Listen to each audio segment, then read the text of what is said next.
Hey guys, I'm Asher Wild. Today, as you can tell, it's really rainy, it's damp out.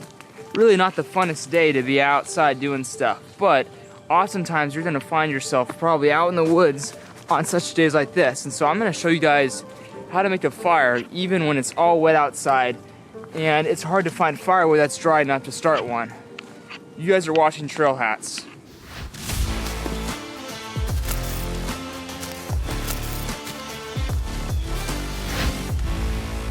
Now, it's been raining all morning and the forest is absolutely drenched, but fire is so crucial when you're out in the wild. You need it to stay warm, you need it to cook your food, etc. So even though it's super wet out, that's not gonna stop us from making a nice toasty fire. So before I go ahead and start looking for firewood, what I'm gonna do is I'm gonna find a nice area where we can make it and also a platform on which to build the fire. This is really important, guys, so follow me. Okay, I think we found something. This looks pretty good.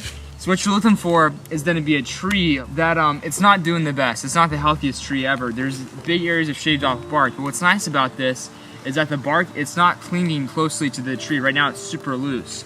And the outside may be wet, but the inside is going to be nice and dry because no water has been able to get down there.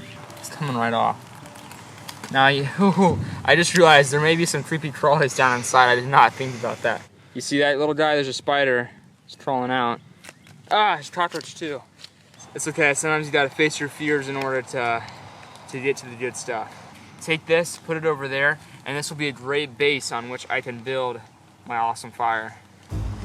Okay, I got my platform to build the fire off of, and now I'm gonna move on to finding kindling and firewood to get this fire roaring.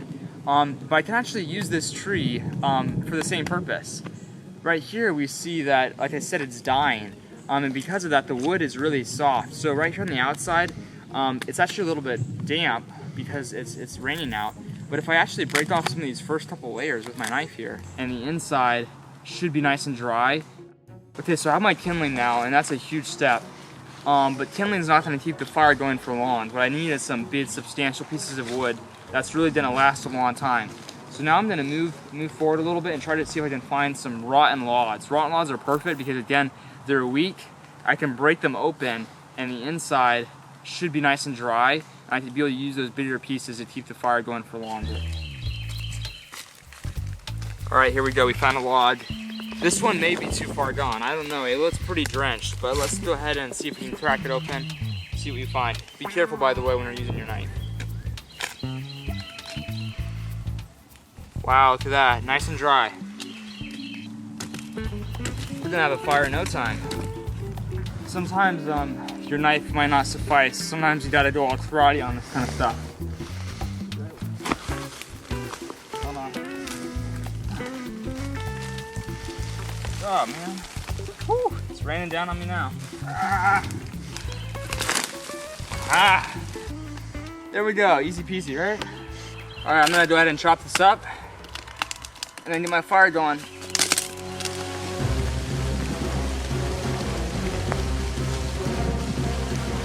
Oh man, the rain's coming down now. I gotta cover up my wood. I took out my rain coat and put it over the firewood so it doesn't get too wet. I worked too hard for it, you know? Well, it's still raining, but it died down at least a little bit, so I'm gonna seize the moment and get all my fire stuff and take it over to a cleared area, and I'm gonna go ahead and get this fire started. And I actually am, even though we're in Florida, it is getting a little bit chillier out, so the fire will be nice. Alright, I'm gonna go ahead and use my foul weather gear here as a kind of emergency shelter as I get this fire going. So here, come underneath the tent in a sense. I'm gonna go ahead and get my platform set up here with my bark that I got from earlier. It is a little bit wet now because, well, it started pouring on us, but that's okay. My other firewood over here, let me kind of get it nice and close so that when it's time, I can quickly apply it. For my fire starter, I'm going to use a little bit of lint that I brought along. This is perfect, this will take a spark. So I'm going to get it going right there. I'm going to spread it around a little bit. Now you're going to take out your flint, you got your knife. Be very careful. Spark is gone. Alright. Got a flame now. That kind of coats this thing into existence. Blow a little bit if you need to, but don't blow too hard. You know, sometimes when it's cold and rainy and you've been hiking all day and you're exhausted and you're hungry, kind of the last thing you want to do is to work on something like this, you know, to get a fire going and to serve everybody else. But really, that's a servant leadership right there. That's what it's all about. Even in those moments when you're, the least thing you want to do is to put more effort into it, you know, work really hard on something like this. You want to make sure that you're always thinking about the other person and going the extra mile to serve everybody else. That's gonna go a long way. The trail brings out the best and the worst in us, but moments like this is when your character really counts. And you go the extra mile to serve everybody else and to do the hard things even when it's not comfortable. Guys, thanks so much for watching Trail Hats. If you like this video, feel free to like and subscribe. And if you're interested in learning more about my brothers and I and some of our videos, feel free to head over to our website, wildbrothersproductions.com.